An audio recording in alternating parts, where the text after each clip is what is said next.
Hi, fourth graders. We are looking at multiplying a fraction by a whole number today. Let's go ahead and review some key words. The numerator is the top number of a fraction. The denominator is the bottom one. How I kind of remember it, I don't really have anything for numerator, but denominator down. So it's the number on the bottom. So there are different ways to make a whole, and one whole circle is equivalent or the same as 1. So equivalent is another word that we use when we compare fractions, and it just means equal to. So if I look over here, I have 2 parts, and 2 parts are shaded. So 2 over 2 is the same as 1. 2 halves is the same as 1. This one's broken into 3. 3 over 3, 3/3 is the same as 1 whole. This is broken into fourths. 4/4 is the same as 1 whole.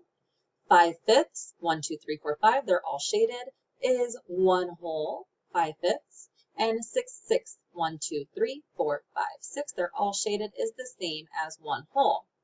Well, we are going to see lots of different types of fractions. We are going to see proper fractions. Proper fractions are where the numerator or the top number is smaller than the denominator.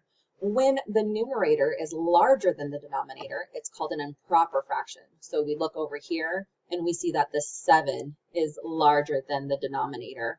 So we can write those as a mixed number. Now a mixed number is a whole number and a fraction. And you can write the mixed number as an improper fraction. So this could either be 1 1/6 or 7/6. Okay. So when you have a whole number and you are multiplying it by a fraction, you're going to need to write the whole number as a fraction first. So in order to do that, let's look over here. We have 4 times 1/5. In order to do that, we're going to write 4 is the same as 4 over 1. So think about it. If I took 4 and divided it by 1, I would get 4. 4 times 1 equals 4. So now we're going to write the new expression, 4 over 1 times 1 over 5.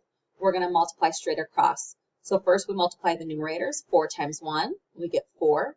1 times 5, we get 5. So 4 times 1/5 equals 4 over 5, or 4/5. Okay? Here are examples straight from your workbook. If you would like more practice, please see an additional video that I am attaching, and it will show you more examples in your workbook, okay? All right, boys and girls, please let me know if you have any questions, and make sure you attend our homeroom math sessions. Bye.